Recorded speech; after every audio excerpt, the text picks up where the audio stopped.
Hey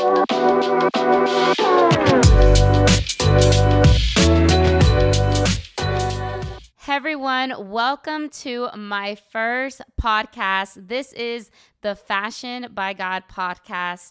I'm your host, Georgette Maza, and I am so excited for this podcast. The Lord recently put in my heart, well, He's been telling me for a little bit now, to start this podcast, that there's so many women that need that encouragement. Maybe you need encouragement throughout that day. Maybe you need confidence.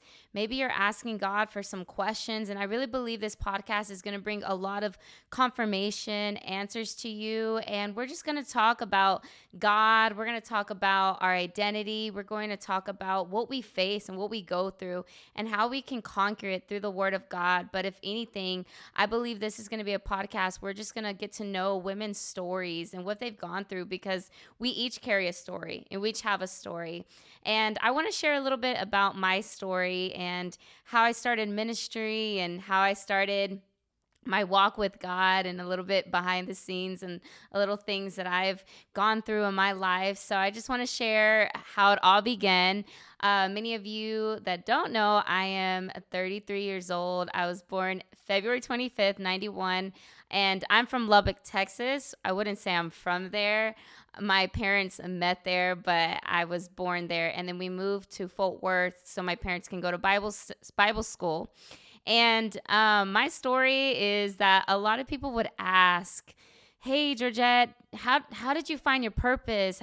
How did you find your calling in God? And I'm like, oh, it's been my purpose before I was ever born. My dad tells me that before I was born, that God told him that he was going to have a little girl and that she was going to preach and sing and travel with him around the world. And so my purpose and destiny was well spoken before I was born, but I believe it's for you too. And sometimes we don't know it until we get older or when we encounter God. But I remember that my parents have told me that, first of all, I was a miracle baby. My parents had 3 miscarriages between me and my brother. My brother is 40 years old. We're 7 years apart. And my dad tells me this story that he and my mom were praying for this little girl. And during that time of pregnancy, God told my mom, if you are going to have this baby, I need you to fast for 40 days. And so my mom fasted every morning for 40 days to have me so that I could be born. And the day that I was born, the thing is, my parents didn't know I was going to be a girl. They prayed for a little girl, but they didn't know that I was going to be a little girl until my mom was in the emergency room or the birth room. Y'all, I don't have a baby yet, later on, but that's why I probably don't know what it says. So you women know what that is. And she was there, and the doctor was, I guess, grabbing the head, which is my head, and said, oh, this is going to be a little boy. And something within my mom got up and said, no, it's going to be a little girl. And my parents told me the story that my dad ran to Dillard's to grab me all these clothes once he found out he was going to have a little girl, and he was just so excited to have me. And when I was born, my dad got me right away, and they say that he held me and he brought me before the Lord, and he presented me before the Lord in front of everyone, in front of the doctors. My grandma was there. My mom's woman pastor was there. The woman, the pastor's wife was there. And so they grabbed me and they presented me. My dad grabbed me and presented me to the Lord. And my dad says and explains that the presence of God just fell in that room. He said that doctors were crying, nurses were crying, and he dedicated me. And I know from that moment, I felt like the Lord separated me and the Lord called me. As God says, he's called you from your mother's womb. And I believe that day is that when God separated me. And I guess I remember childhood. We lived in this house in Lubbock, and I have always had energy. My mom would call me the energy bunny because I have always been loud.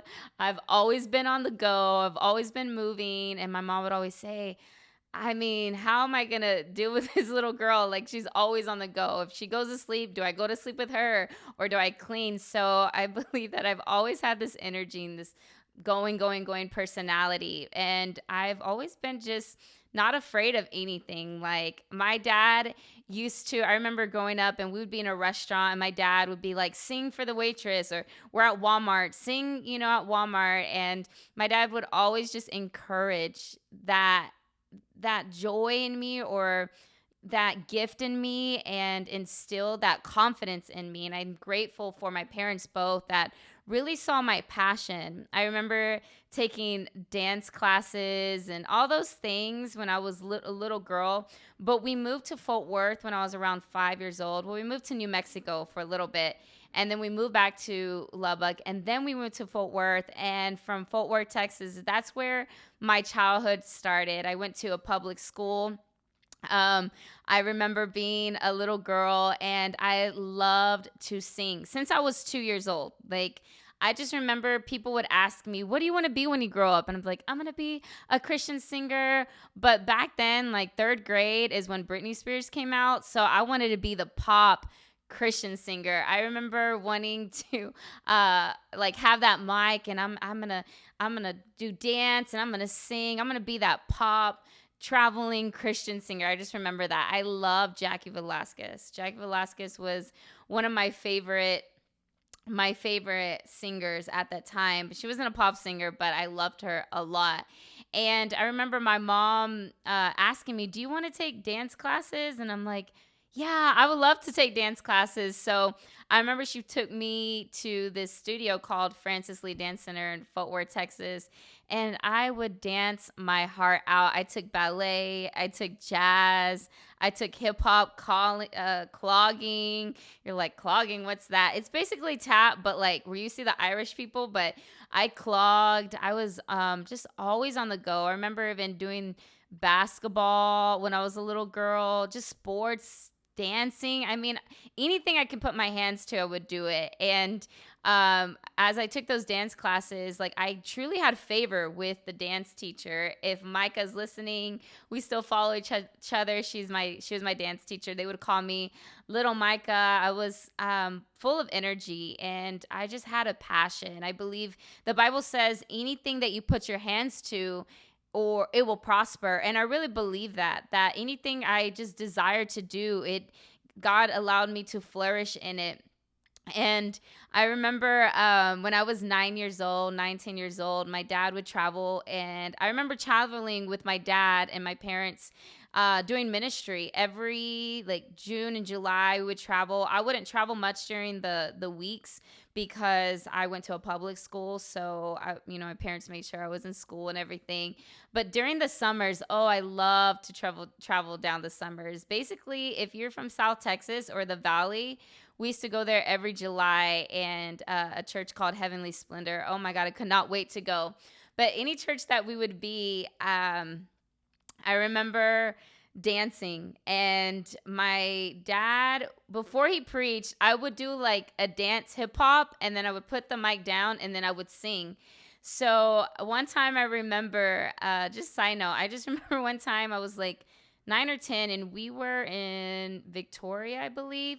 And I did like a dance and sing, and people were just like blessing me, and they were just so blessed by I guess the gifting that I had at such a young age. I've always just been so passionate about God. I remember in my room I had a 3 mirror, and I would just put my CDs. I had a whole case of CDs, and I would just dance, or I would just sing. And I had like a whole box of tapes. I guess that tells my age, which I already told you my age, but I had a whole box of tapes, and just would sing every day. Just sing everywhere I would go. I would sing. I would be at the grocery store. I would sing, or I would be dancing. I just had that personality, just that freedom. And as I began to grow in middle school, I started to do sports. I did volleyball, basketball, track, all these things.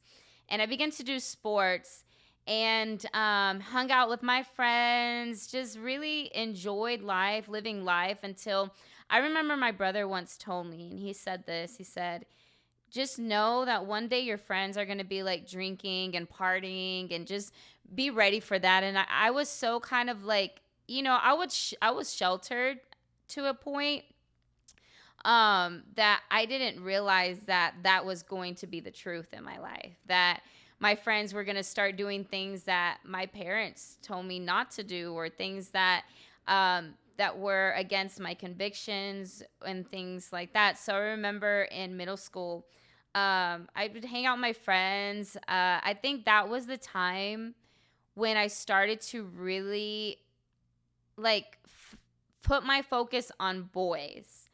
I guess if people would say I would ever have like maybe a weakness or something that would distract me, I guess the enemy knew it was always boys or guys in my life, and bringing those wrong guys. So I remember, having like a boyfriend at such a young age behind my parents' back. Now, I wasn't rebellious like in ways that, I was doing wrong, but I remember having like my cute little relationships, with a boy at school, or talking to them on the phone, and my parents didn't know. Like, I just remember that's the time when I was just starting to focus on boys more. And as my friends, as we began to like grow, I noticed that they they started to act differently, talk differently, started to get in a little bit more about a party scene at such a young age. And I remember having to make that choice. I remember being eighth grade, so I was about 14 years old, and I remember having to make that choice, if I was going to follow the crowd or if I was going to follow God. And it wasn't easy because like I was in the crowd. When I mean in the crowd, it's um like I was very outgoing. I talked to everybody, and I had to make a decision that I couldn't really hang out with the friends I used to, right? And those moments caused me to be more alone. And it's kind of crazy because in my situation, in this generation, it's like everybody wants to go with the crowd because no one wants to be alone. Like, if the crowd is doing something, I would rather be with the crowd than be by myself, right? But I remember my mom teaching me about reputation, like how important reputation is, and what was I going to be known for, and what was I going to, what do I really value. And I had to understand that I valued God more than my friends, uh than a lot of things, right? And as I began to go to high school, I know I tried out for cheerleading. I was doing sports, and then eighth grade I started cheerleading. I loved it so much. I remember going to camps and all these things. And in high school is when I began to know more about things. Uh, I would say like sexual things began to be more like girls would talk it more openly. In locker rooms, I began to know more things about more the worldly things or the secular things. And again, like I found myself, even though I wasn't out with the girls, because although I was in the crowd at school talking to everyone, I was in broadcasting, I was on the step team, I was on the cheer team. I had to choose if I was going to still follow God, which I did. I went to camps, I was going to church. But what kept me continuing distracted was like a guy in my relationship. And this time, my parents allowed me to. And I noticed that I began to find my identity in these guys. If they thought I was pretty, or just wanting their affirmations, wanting to know if, like, how they felt about me, if I was worthy. Like, I knew that I was approved by God, and I knew I was loved by God. But these guys began to be more and more a distraction to me. And I remember a time when I was 16, 17. Long story short, there was a guy in my life. He also did cheerleading. He was a Christian. He was a minister. He did hardcore, all these things, right? And we met at a cheer competition. Actually, he knew my parents, and his parents knew my parents years ago. And I felt my identity really changing in that moment. I was 16. He was 4 years older than me, 20 years old. My parents allowed me to have this relationship. Surprisingly, they allowed me to have this relationship. And prior to that, I had another relationship from a guy out of town. And like, these were not right guys for me. These were not guys they were Christian, but they weren't drawing me close to God as I would desire. And with this relationship from this guy, he lived out of town. I began just to like indulge myself, I guess, every day talking to him, every day wanting to get to know him, every day just wanting to, I guess, know my identity or knowing my approval or what does he think or what does he say. And I remember my mom looking at me one time and I began to lose myself, my personality, I had a confidence in the Lord, my outgoingness, all these things. And my mom said, "Who are you now? Like, where's the Georgette that I know?" And I remember thinking, like, I'm here. Like, I'm me. This is me. Like, what do you mean? And she saw that I began to change my identity. And she saw that I began to not be myself again. I mean, not be myself at all. But I didn't notice. I was so caught up and entwined with this relationship. I moved closer in that area. There was where I went to Bible school. I would see that person like every weekend. I would stay with my grandma out of town and then we would hang out. And I was just so, again, I think wrapped around this relationship for about a year and a half, 2 years. And I learned from it, but I had to get to a point. He was starting to be a little bit more controlling of a way that was like, are you going to move down here? Are you going to do this? Are you going to do this? And kind of manipulate me. And I wanted to move into that city. I wanted to go. I wanted to leave town. I wanted to move, find my own place, like go to school. But that was the time I just got out of Bible school. My first Bible school. I was like 18, 19 years old. And my mom encouraged me to go to Christ for the Nations. And I said, okay, Mom, like, okay, I'll go. Like, I didn't really want to, but I said, okay, I'll go. Like, I wanted to be with this guy. I didn't want to go back to Bible school. So I remember going to Bible school and I'm there and yeah, it's great and everything, but I was not happy. I was in this mood like, no, I don't want to be here. My parents forced me to be here.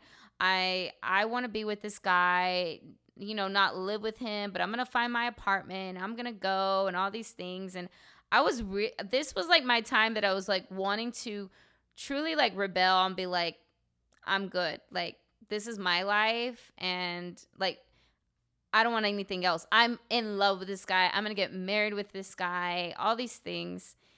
And I remember right kind of around that week, my car that I've been having for a while that's been breaks down, completely breaks down. I'm like, okay, God, like, I get it. Like, you don't want me going. But again, I didn't care, but I had nowhere to go. Like, I couldn't leave. And it's crazy because it's never been my personality to rebel or to be like, I'm not listening to my parents. Yeah, I mean, I've had my ways, like I said, like having boyfriends or something, but never to the extent like, I didn't party, I didn't drink. I didn't find myself like in those circles. I knew people in those circles, but I didn't find myself, but I thought I was okay. But yet, like, although I wasn't partying, drinking, I was caught up with these wrong relationships. And my car breaks down. And it's like, my parents are like, okay, where are you going to go from here? Like, what are you going to do? And I left school, all these things. Like, I was completely out of the will of God. I was in my own mess. I was in my own selfish desires. And I remember going to a camp where I went to Bible school because they would host camps. So I went back with a group, and I was just in the presence of God. I was 19 years old, and me and my boyfriend at that time, before I was gonna leave to that city, we broke up, and he was not going to get back together with me until I moved to a city. Again, like, you can tell they're like this controlling personality. Like, if you don't do what I tell you, then like I'm not gonna be with you. And I remember when I was there at this camp, and I was in the presence of God, and I encountered God, and I believe this moment changed my life and changed the directory of my life. And God told me, he's like, go back to Christ for the Nations. And I said, God, me? Like, go back? Like, I literally just told everyone at school that I don't want to be there. I literally just left school. I withdrew from school, all these things. And I was like, what are people going to think? Like, this, I'm going to look like a fool. And I heard the Lord tell me, like, I don't care what people think. Like, I'm telling you to go back. And at that moment, again, my ex-person lived around that area, and he came to that camp to meet me. And I told him there, I was like, I'm going to go back to school. And he's like, what? Like, I thought you loved me. I thought you cared for me. I thought you wanted to be with me. And I was like, no, I really feel like God's telling me to go back to school, and I need to obey. And from that moment, like, our relationship started getting like little by little, like separating little by little. And I get enrolled in school, and I'm going, and this is like fall season, so we're still talking, but I'm still attached. Like, I'm truly attached to this guy. 16 to 18, 19, so you can see like my years of how long we've been together. Really attached to him. I didn't want to let him go. And there was a time, I was another encounter with just God's presence. I opened the Bible, and it's David, and he's talking about his enemies, and he goes their words are sweet like honey, but yet they stab me. It's like, it's so profound. Or, they're so kind, but yet they do these things. I don't remember. If I could remember the scripture, I actually need to write it down. I think it's in Isaiah or Psalms 55, one of those. And right there, it seemed like everything that was blinding me, this relationship, this joy I found in this guy, all these things, it literally, like, if God just took that mask or the scales off my face and revealed truth to me. And I'm like, oh my goodness, like, this is my relationship. Like, yes, he's sweet to an extent, yes, he loves me to an extent, but yet he hurts me in a way, not physical. I'm not physical. It was nothing physical, but like my soul or emotionally, like he's not good for me. And right then and there, like, the Lord, like, it's like, I'm done. I'm done with this relationship. I've tried to get back with him. I've tried, like, all these things, but yet it's like I wasn't enough for him. I don't know if you've ever been there and been in a relationship where it's like always trying to gain someone's approval, and it's like you'll never be enough for that person. Maybe it's not like a boyfriend or someone, maybe it's a friend, and they're just kind of controlling you, and it's like God is saying, hey, like, this is not the relationship that I want you to be in, a friendship. And right then and there, I told him, hey, let's Skype. Like, I barely would see him, but we would Skype. And again, y'all, we did not have FaceTime back then. I wish we had FaceTime. It would have been a lot better, but we had Skype. So it's like, there's like that Skype. If you know, right? And I told him, I said, hey, like, I'm done. Like, I just can't go. And it's crazy because he had no emotion. Like, he didn't care. Like, he didn't really care. It's like, okay, cool. And I was like, dang. Like, I thought he was going to have emotion, but it was good that he didn't. It was good because it allowed me to just, end it. And he's like, well, I sent you a gift for Christmas because it was around Christmas time. And when I received that gift, I opened it and I closed it back. I taped it up and I sent it back because I wanted to make sure that he knew that he still didn't have attached to me, nor the enemy had attached to me either. Be like, I'm done. Like, I'm committing my life to God. And although like we closed that chapter, I was still healing. I was still like, it wasn't like over the night, like, oh, I'm just not in love with this guy anymore. Oh, I'm good. Like, I thought I would marry this guy to the extent that my parents didn't even like him, that my dad said, if you would marry this guy, I'm not walking you down the aisle. Like, and that right there spoke volumes because my parents mean the world to me. And for my dad to say, I'm not walking you down the aisle, like, shows that he was not happy with this relationship. But one thing I've learned about my parents and one thing I loved about them is that, like, I really lived a life of freedom. Like, I went to prom, I went to homecoming, I wasn't cheerleading, like, all these things. Like, it wasn't very bounded on me, or you can't do this, you can't do that, or don't go here, don't go this.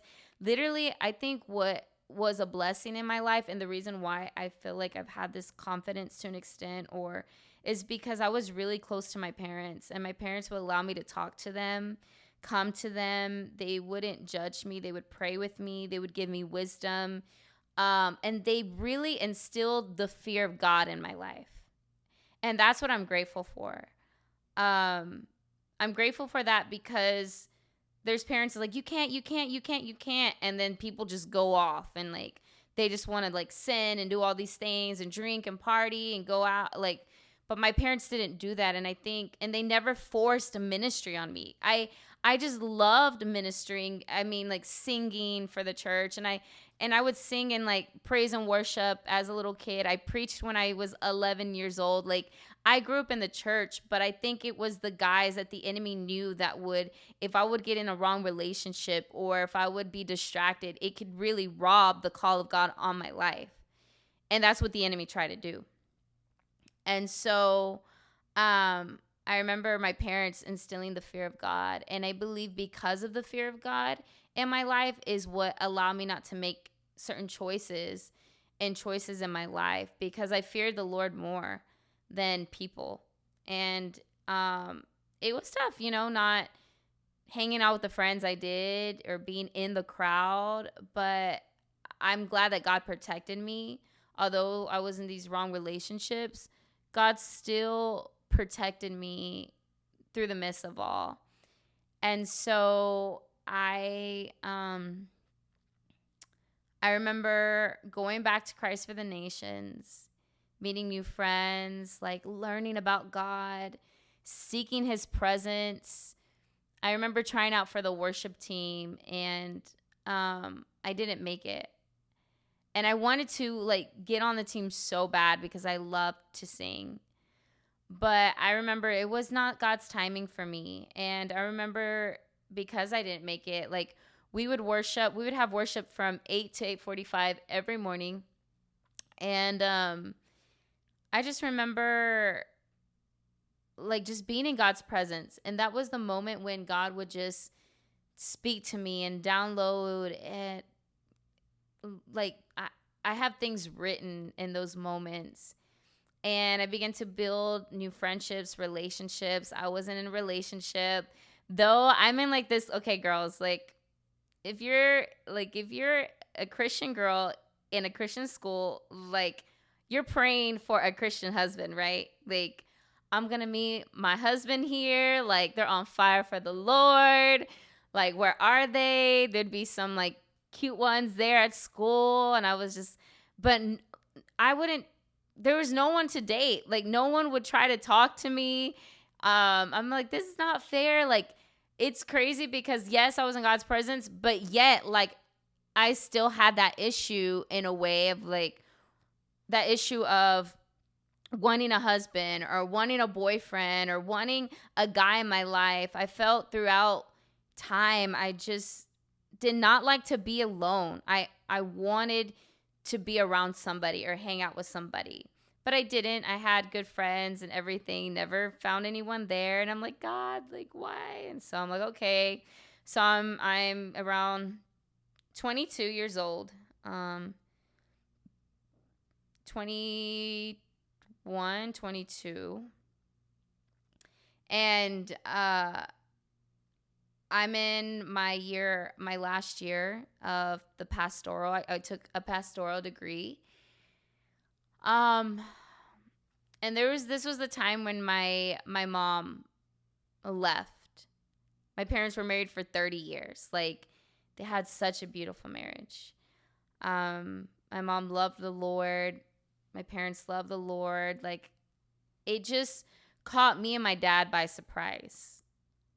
We were just wow, like she left. And it hit me and my dad. It was a really, really, really hard season. And I'm going to explain, like, there's been redemption, but I just kind of want to share this part in my life that literally, like, just shifted my life because me and my mom were so close, best friends. I mean, I had a brother. We just didn't grow up really close because he was older. So I kind of just grew up with my parents a lot. And my mom left and we didn't know what to do. I did not want to leave my dad hanging there by himself. It was a tough, I just want to go back. But yeah, it was a tough time. And so I had to leave Bible school in order to start traveling with my dad so he wouldn't travel alone because it was a big hit for us. And that's when I was 22 years old and I started to travel and I loved it. I lived out of a suitcase basically, and I started doing ministry. And what happened was about a month in after she left, we decided to go to Mexico. And in Mexico, there's this church that has so many churches under them. There's so many churches that my dad used to go every year that I went with my dad, and we went there to find healing and recovery. And in that moment, they started asking me, do you want to preach? Do you want to preach here? Do you want to preach there? Do you want to sing with us? And usually when someone leaves your life or there's a divorce, something in your life, my dad never wanted to divorce my mom. Like she sent papers, like he tried everything he could to bring restoration, but she just didn't want to. So I remember singing and just I found this joy doing ministry. But what I didn't notice, and as I have kind of recapped or I've gone back emotionally, what I didn't notice is that although I was doing ministry, there was still like this void that I was trying to fill because my mom wasn't there. Although I had my dad, and my dad has been sufficient in my life and a loving father. Like, if you know my dad, we're so close. Like, he's so supportive. Like, I'm just so grateful for him, and I'm blessed that I have a father that has loved me, a man of integrity and everything. But I was still lacking, I guess, someone there, I guess, to talk to. So I was traveling, I was ministering. We're going to go back to that. That was the first time that I saw Michel, which is my husband now. I didn't see him as like, oh, I want to be with this guy, because I was kind of talking to someone else already in Mexico, which again, trying to find a guy or a relationship. Like, again, it was just an issue of my life. And trying to talk to this guy in Mexico. He did ministry, was preaching, all these things. So we get invited to go to Michel's church, and I'm singing, and I preach there in our youth and everything. And That's when the first time I've ever seen him, but we never talked, not even like once there. I prayed over people, I prayed over him, but that's about it. Um, so that I'm 22 and that's the first time I see him. So then I go back home and I'm 22 years old. And again, that guy, the preacher guy, failed me. Wasn't everything that he said he was. Before that, actually, when me and my mom, my parents, like when I was, before my mom left, within my Bible school years, there was a preacher guy that I really, really liked at that time and thought we were going to be something, and he failed me. And so, like, it's been this thing. Like, that was my last boyfriend, which is the one that I told you. But throughout, it was like this guy, the preacher guy. There was another guy that was trying to talk to me. And it was like the Lord would always tell me, it was during Bible school. And the Lord would tell me, like, don't talk to this guy, don't talk to. But I would find myself talking to this guy. So, like, honest truth, if it's my story, you can see these guys come in my life. I have a bad sense, I guess, of getting attached too quick. Like, if they were barely talking to me and giving me attention, I would get attached so quick. Yet, like, it was just the beginning. And then right when they would be, we're just friends, or I'm not into you, or kind of treating me, just like whatever, like, I would cry so much. I would hurt so much because, like, again, I was trying to find my identity or my purpose or being loved by these guys. So those were just talking. Like, I didn't have a relationship, called them my boyfriend or anything. It was just talking. But when my mom left, that's when guys started to really come into my life. As soon as I started, one would call, I'll start talking to them.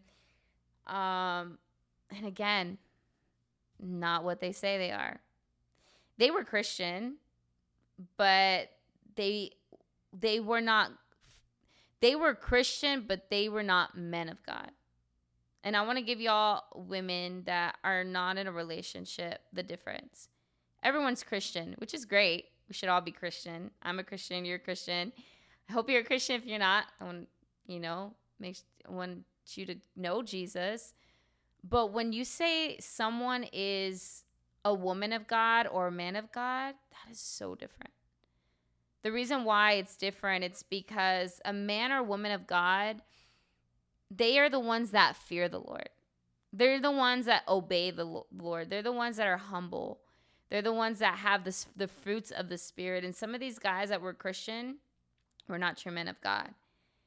And I was finding myself, like, relationship after relationship after relationship. Like, I wouldn't say boyfriend, because my last boyfriend, again, was that one that I told you that I tried leaving for. But trying to find, like, a new relationship and be like, okay, we're talking. Okay, yeah, this is good. Like, we're going to go somewhere. And then, boom, something. I was finding myself, like, I was ministering, I was preaching, I was singing and everything, but I felt still that void lost myself within these guys.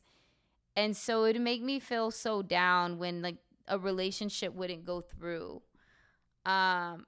Just one after another, I would say about, just these guys, not a lot of them, but like when one didn't work, then another guy would come along.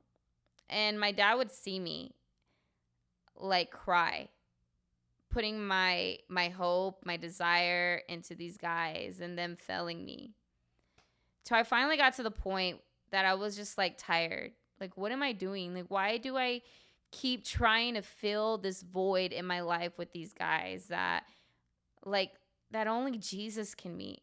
Like, no guy, even them being the best, even my husband, like, it's, like, amazing, to have a husband, but no guy can feel or satisfy you like Jesus can. And I got to a point that I said, you know what? I'm done. Like, I'm done trying to put my, like, identity or my hope or fill this void with these guys. And I told my dad, I was like, Dad, I'm done with these like guys. And when I when I made that decision, I'm just done, you know. I'm just gonna give it to God, and I'm just gonna focus on my call. And I'm just gonna focus on what God called me to do. When that happened, I remember going with my friend, and we go to this event called Wi-Fi. Now, I don't know if anyone knows what Wi-Fi is, but it was the event to go to. It was a movement. Everyone was there. The worship was always amazing. I remember his name, Valentino, I believe. If you're listening, Valentino, I love this event. And I remember this man of God called, if you're called to ministry, come to the front, join us, come to the altar. And I went and I was just surrendered, and he gave me this word. And it was in 2014. Excuse me. And he said, God is preparing this man for you. And it's like, if you say a guy or a man, like, you got my attention. Like, you got my attention, God. And he said, and he's called to greatness because you're called to greatness. And I fell under the power of God. And it was just like, and my friend looked at me because she knew of the things that I've gone through. And I was like, okay, God, like, I trust you. Like, I've tried to do it on my own. Like, I've always followed you, Lord, but you know where my weakness is. You know what I put my trust in these guys that failed me. But Lord, I know that I'm going to be obedient to you. And what happened was, about 2 to 3 months later, Michel, which is my husband, walks in my life from Mexico. I mean, our story is just like, wow. Like, I remember this guy from Mexico. Now he's there, like, with his mom and his little sister visiting us. It's a whole story that we will share one day. Just continue to watch this podcast, but we would share with you in depth our story. But it was just the Lord. Like, he came, he was 18 years old. He was shy. I was 23. I was just like recently kind of,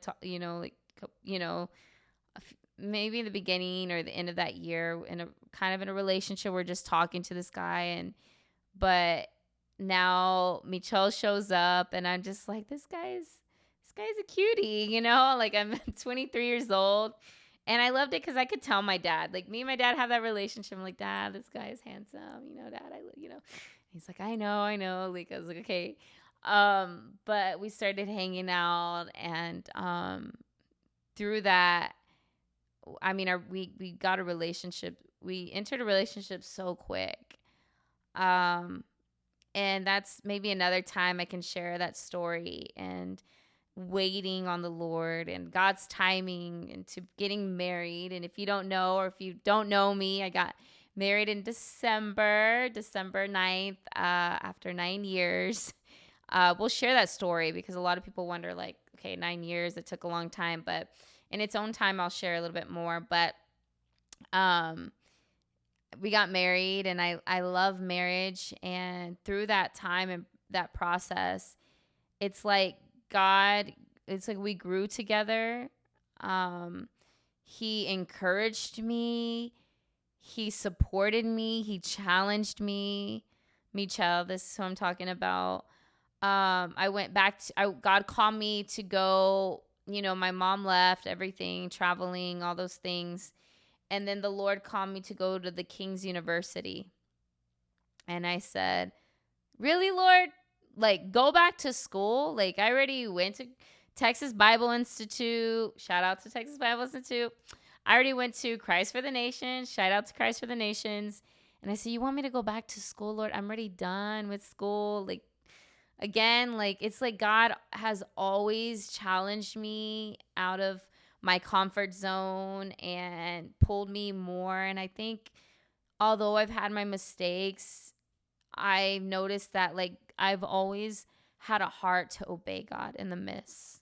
And if I wasn't obeying him fully, it's like I'm so grateful for his voice because he he always knew that I would listen. Even though I didn't want to obey sometimes, I'm so grateful that my parents taught me how to hear the voice of the Lord because I can hear him so clearly. Like, I know when he says no. I know when he says do this. I know when he does that. But it takes time. And I think just being more and more in his presence, it just allowed me. And I think if you're listening, it's don't get caught up in the distractions. That's why the enemy wants you distracted. He knows your weakness. He knows what distracts you. Maybe it might be social media. It might be a guy. It might be problem situations that will try to distract you, will try to pull you away from the voice of God. Because when you know the voice of God, you know the steps that he wants you to take. You know your identity. You know you're approved. Like, you're not worried about what people think. Like, when you're caught and wrapped up in God's presence and his voice, it's like it's clear. And the Bible says that his sheep knows his voice, right? And a stranger, they don't listen. So there is strangers. There's things that are trying to get your attention and try to keep you off focus. But I just encourage you to hear the voice of the Lord. Whatever's distracting you, when God is pulling you, listen to that voice. And the reason why I'm so bold and so passionate about, because like, if you just, this is your first time listening to me, God bless you. But if you've been following what I do, having the Fashion by God conferences, Bible studies, traveling, ministering, music, media, seeing people's lives change, I mean, where I'm at would have never existed if I would have rebelled and I would have married that guy. I thank God that he called me to him. I thank God that he spoke to me. I thank God. A lot of us don't want to be obedient because, no, God, it's too hard. This is uncomfortable. I don't feel like it. This is what I want. But it's like God's just saying, hey, like, I'm trying to pull you for more. I'm trying, you have a capacity. You have a potential in you, but you'll never know it without being obedient to the Lord. And I know that firsthand, that there might be distractions, but and if you have failed and if you've made mistakes, God is a God of restoration. And the Bible says in Joel that he will restore everything that the locust eats, meaning that things try to come and eat. They've probably eat your purpose, eat your joy, eat your vision, but God says, you know what? God, I have redeemed you. I can redeem your story. I can change your story. If you just follow me, if you just obey me, I can redeem your story. And so I went back to school. I went to the King's University, and believe me, it was challenging. I remember I took music theory because I do play the piano, but I do not know how to read notes. And that's the truth. Until this day, I'm still confused. And I remember crying in class. I don't know if you ever had like a hard class, and I'm like, oh, this is so hard. Why did I come back to school? But I didn't give up. I was like, Lord, you put me here. You're going to help me. When God puts you in a place, he'll give you the grace for it. So whatever's tough, you can do with God. And the Lord called me there, and there was an opportunity to run for the student body president. And the Lord told me, I said, Lord, is this what you want me to do? Because the thing is, there's always opportunities, but just the term is, just because everything is good doesn't mean it's God. And I asked the Lord, and he said, go, like run for president. I said, okay, Lord, I'm going to. And when I did, I found favor with the people. Not everyone's going to like you. That's the truth. Like, you might be in a place and not everyone's going to support you, but there will be people that will support you. And if anything, God is for you. And I'm not everyone supported, but thank God there was people that did support. And I just was able to serve, grow. I mean, it was a season of so much growth, Spiritually, it was a season of growth, even educationally. Um, and I learned how to write. I learned just write better, my vocals, voice, everything. And I got a degree, 2018, associates in worship leadership. And at that time, I was like, God, I don't even do worship anymore. Um, I was substituting high school, elementary. I was leading worship at a family church. I was a youth pastor at the time. The Lord, I was like, Lord, if I go to school, then how are you going to provide? Because I travel. That's where you provide when I do ministry. And uh yeah, so the Lord opened those doors. I graduated and I was like, Lord, do I even need to worship? Like, why did I go? But he equipped me. So then after school, I started Fashioned by God, and I want to share with you another time about how Fashioned by God began, how Fashioned by God started, how this women's ministry has been a blessing to many women. We are 6 years in this ministry, and the Lord called me to do this podcast, and this is the next step for Fashioned by God. And I hope you enjoyed my story. I hope that you got something out of this story. I truly believe that when you hear someone's story, it helps you with your story, and it also gives you wisdom to not make mistakes. And if we can learn from someone else to not make those mistakes, then I encourage you, if there's something that I said that maybe awakened you, maybe you could connect, maybe you could relate, maybe God is wanting to speak some truth to you, I encourage you, hear the voice of the Lord. There is women out there that need that hope, that need that encouragement. And I truly believe that this podcast is going to encourage you, is going to bring enlightenment, is going to break some generational curses, is going to break some mindsets, some perspectives that people have put on you, that you've put on yourself. And I believe that God is going to do something new in your life as you continue to hear this podcast. I hope you were encouraged. I want to encourage you to continue to follow us on Fashioned by God on our Facebook and our Instagram, fashionedbygod.com. Everything we're doing, we're getting ready for our conference. So if you want to come to our conference in July, I encourage you to come. It's those moments that God ignites something new in these women and bring a new fire in their identity and their purpose and their calling. And what God is doing right now in this ministry and through this ministry is powerful. So I encourage you to get connected. God is no respecter of persons. If he can do it for me, if he can use me, he can use you. It doesn't matter what your story looks like. It doesn't matter how many mistakes. It doesn't matter. God is a God of second, third, fourth, fifth chances. He just doesn't want you to stay stuck there. He wants you to grow.